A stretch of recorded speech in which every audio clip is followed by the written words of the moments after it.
irmãos, a paz do Senhor Jesus. É com grande alegria que eu assumo essa responsabilidade de poder falar uma palavra da parte de Deus para o teu coração nessa noite.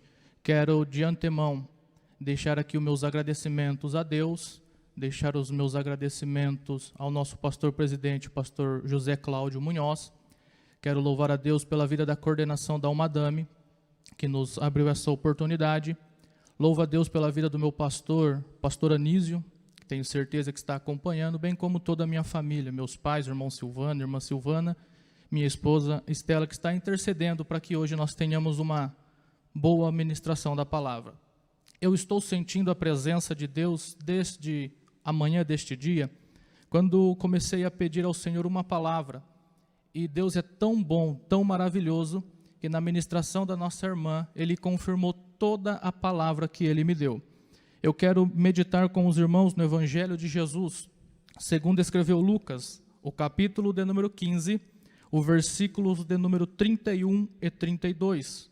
O texto sagrado, palavra do Senhor, nos diz assim: E ele lhe disse: Filho, tu sempre estás comigo, e todas as minhas coisas são tuas.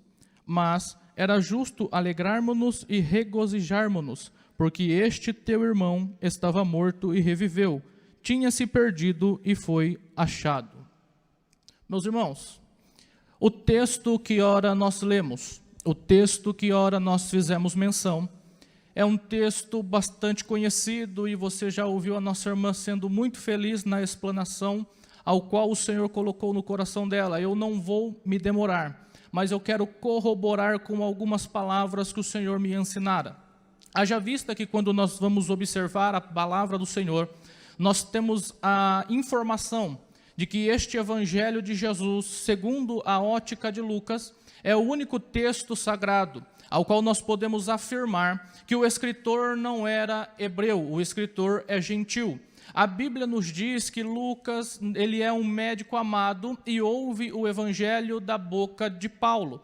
A Bíblia vai nos dizer que ao se converter, Lucas vai fazer uma pesquisa junto de Paulo e a Bíblia diz que ele escreve este evangelho e também o livro de Atos dos Apóstolos. Quando nós observamos o evangelho de Jesus, segundo escreveu Lucas, e chegamos no capítulo de número 15, nós vamos observar nos versos 1 e 2 que há uma multidão ou que há alguns tipos de pessoas que estão ouvindo Jesus falar. O texto vai dizer que ali estava a ouvir Jesus os publicanos e os pecadores, e também dois tipos de pessoas que se aproximam de Jesus para ouvir, e nestes tipos de pessoas encontram-se os escribas e os fariseus. Uns chegam até Jesus para ouvir aquilo que Jesus tinha para falar, porque tinham a certeza de que Jesus tinha a palavra para mudar a vida deles. Outros chegam até Jesus para poder ouvir o que Jesus vai falar e colocá-lo à prova para tentar o incriminar e assim o condenar. Mas a Bíblia diz que Jesus, conhecendo a intenção do coração daqueles homens, vai propor-lhes parábolas, vai propor-lhes assuntos do cotidiano para que desde o maior até o menor pudesse entender o que Jesus estava a ensinar. A Bíblia diz que Jesus começa falando a respeito da ovelha que se perdeu.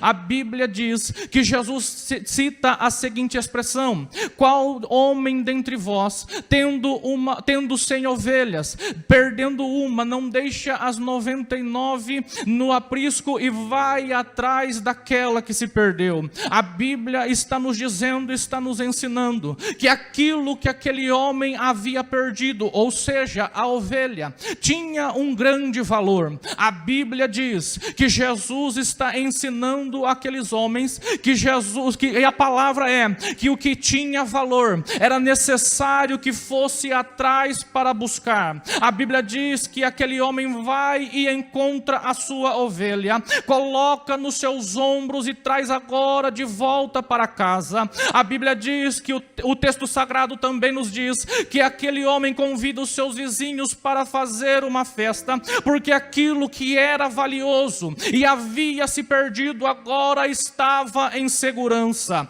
A Bíblia diz que Jesus continua ensinando e agora vai falar a respeito da dracma que aquela mulher perde. O texto sagrado nos diz que aquela mulher tinha 10 dracmas, mas uma é perdida. Aquilo tinha um grande valor para aquela mulher. Então ela organiza a casa, acende a candeia e vai procurar o que era valoroso para ela, até encontrar, e quando ela encontra, ela se alegra. Mas Jesus vai nos ensinar e vai nos falar no capítulo 15, agora a terceira parábola, a parábola chamada do filho pródigo, a parábola que nos diz que o pai não vai atrás do filho. O texto sagrado no começo da parábola vai dizer que o filho mais novo chega, pede ao pai a herança, pede aquilo que lhe é de direito, pede aquilo que ele entende que tem a necessidade de receber.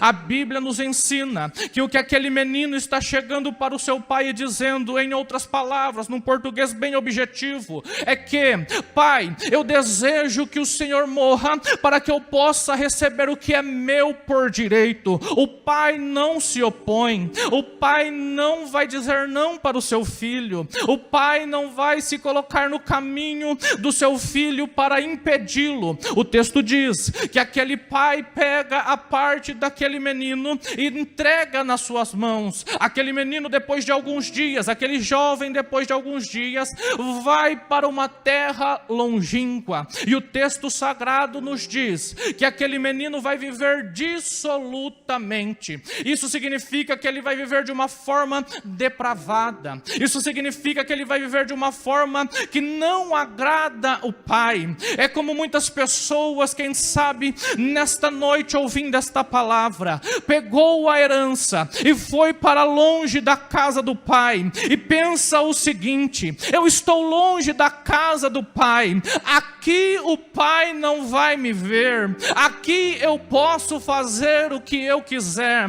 Mas deixa eu te lembrar de uma coisa: os olhos do pai estão sobre a tua vida, os olhos do pai estão sobre os teus, aleluias, atos. A Bíblia diz que aquele menino vive fazendo o que ele deseja, ao ponto dele gastar, ao ponto dele acabar com tudo aquilo que ele havia conquistado. É melhor, aleluia, estar na casa do pai, porque sabemos que a herança na casa do pai vai ser bem cuidada, do que pegar aquilo que nós achamos que é nosso por direito e sair da presença do pai. A Bíblia diz que na terra longínqua, aquele moço gasta tudo que ele tinha, aquele moço perde tudo, e o texto sagrado nos informa que uma grande crise assola aquela terra. Quando a crise assola aquela terra, esse moço não tem mais para onde ir, esse moço não tem mais o que fazer. Então a iniciativa dele é: eu vou pedir o emprego. E ele vai a um cidadão daquela terra, ele vai a um cidadão daquele lugar e pede-lhe um emprego. O texto sagrado nos diz que este homem dá o emprego e o envia para os campos. A Bíblia diz que nos campos ele vai cuidar dos porcos, nos campos ele vai sentir o desejo de comer aquilo que os porcos se alimentavam. A Bíblia diz que ele vai cair em si e ele vai se lembrar de que a crise podia estar naquela terra, mas na casa do pai continuava tudo na mais perfeita ordem. Eu vim dizer para alguém aqui nessa noite que aí fora, na terra, no mundo, a crise pode estar assolando, a crise pode estar batendo na porta, mas na casa do pai tudo continua no mais perfeito lugar. Na casa do pai nada saiu do lugar, na casa do pai ainda tem pão, na casa do pai ainda tem palavra palavra. Na casa do Pai ainda tem louvor de adoração ao nome de Jesus. Na casa do Pai ainda tem milagres. Na casa do Pai ainda tem cura. Na casa do Pai ainda tem salvação. Na casa do Pai ainda tem libertação. Na casa do Pai tudo continua no lugar. A Bíblia diz que esse jovem então cai em si e resolve voltar. Voltar para onde, irmão Gileade? Ele vai voltar para a casa do pai. E ele ensaia tudo que ele vai falar. Pai, pequei contra os céus e contra ti. Já não sou digno de ser chamado teu filho, mas aceita-me como um dos teus jornaleiros. Porque na mente daquele rapaz ele estava pensando: até os trabalhadores da casa de meu pai têm abundância de pão. E ele então se levanta e vai de caminho para a casa do pai. O texto sagrado diz que ao longe o seu pai o observa. Ao longe, o seu pai o enxerga. Ao longe, o olho do pai contempla aquele moço chegando. O texto diz que ele vai chegar até aquele menino correndo, lançando-se ao pescoço, abraçando e beijando. Quando ele começa a proferir as palavras, o texto sagrado nos diz que ele não completa. Ele somente diz: Pai, pequei contra o céu e contra ti. Já não sou digno de ser chamado teu filho. O pai não permite que ele continue a falar e diz: venham os meus servos, traz para ele roupas novas, traz para ele sandálias, traz para ele um anel. A irmã foi muito feliz na explicação. Por que, Gileade? Porque a explicação foi perfeita. As roupas novas significam o perdão que o pai estava dando àquele filho.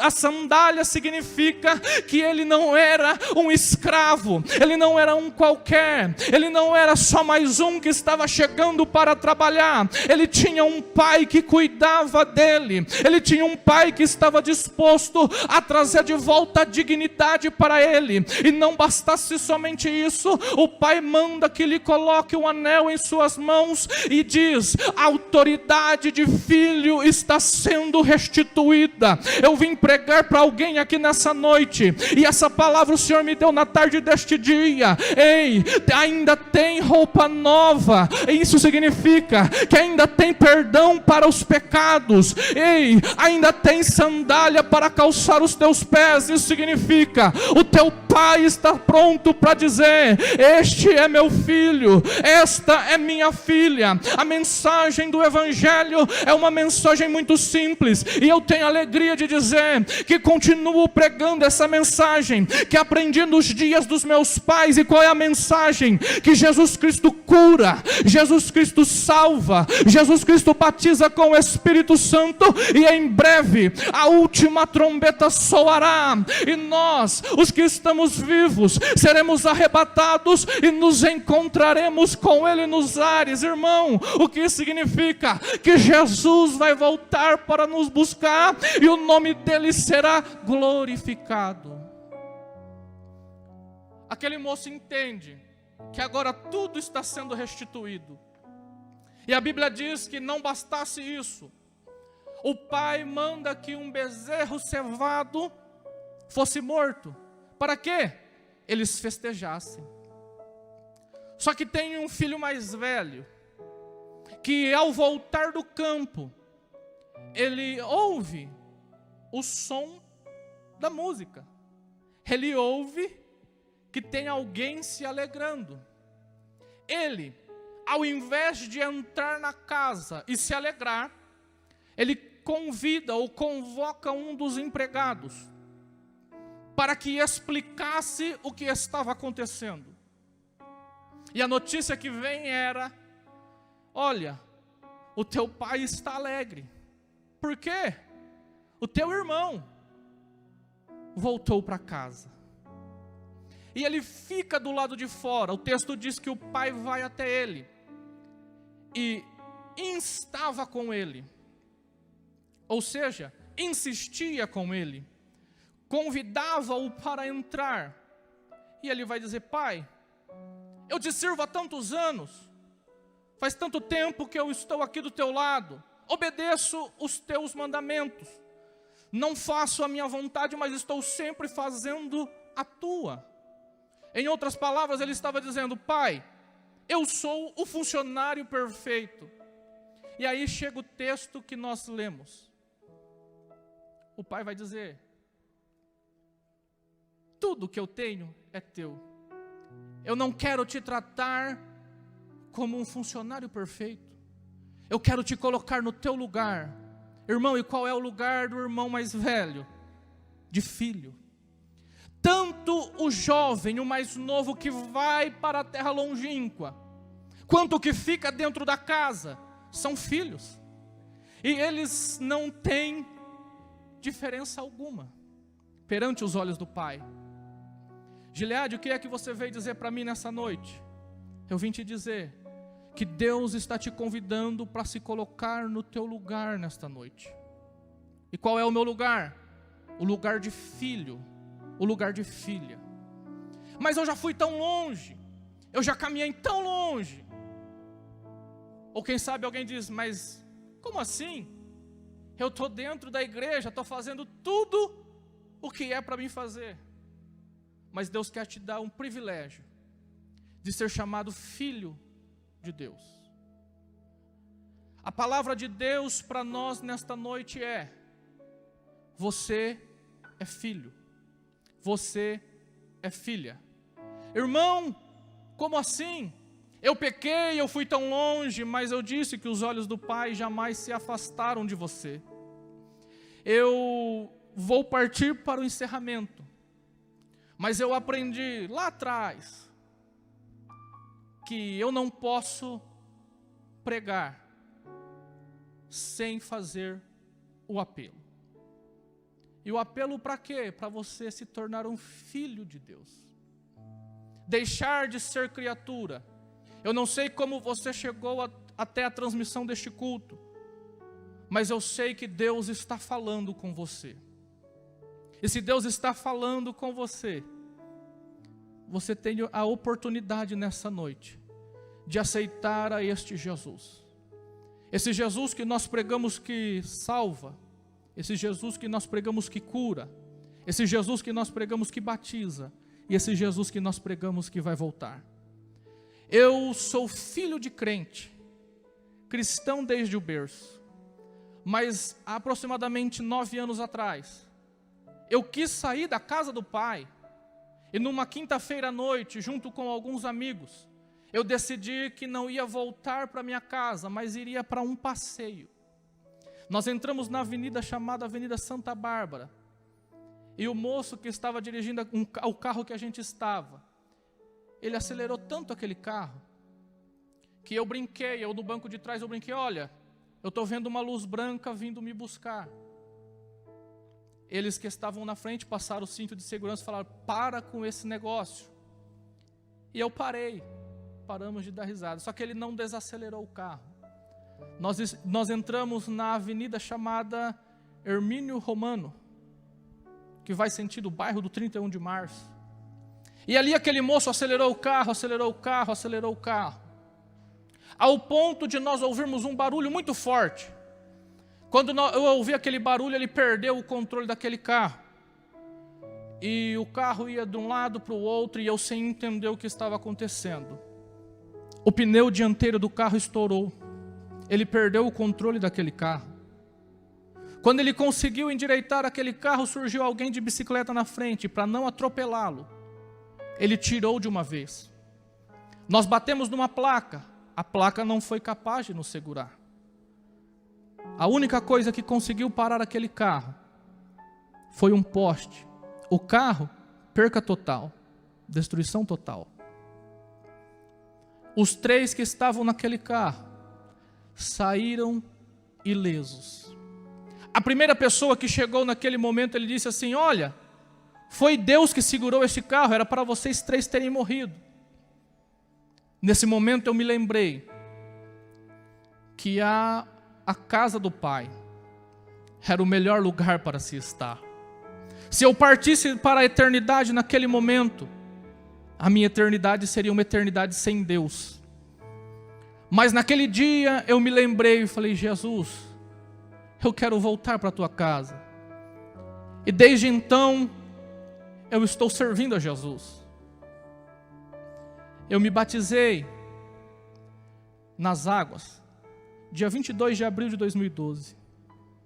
No dia 9 de setembro, no dia 7 de setembro de 2013, no congresso da Madame, Jesus me batizou com o Espírito Santo.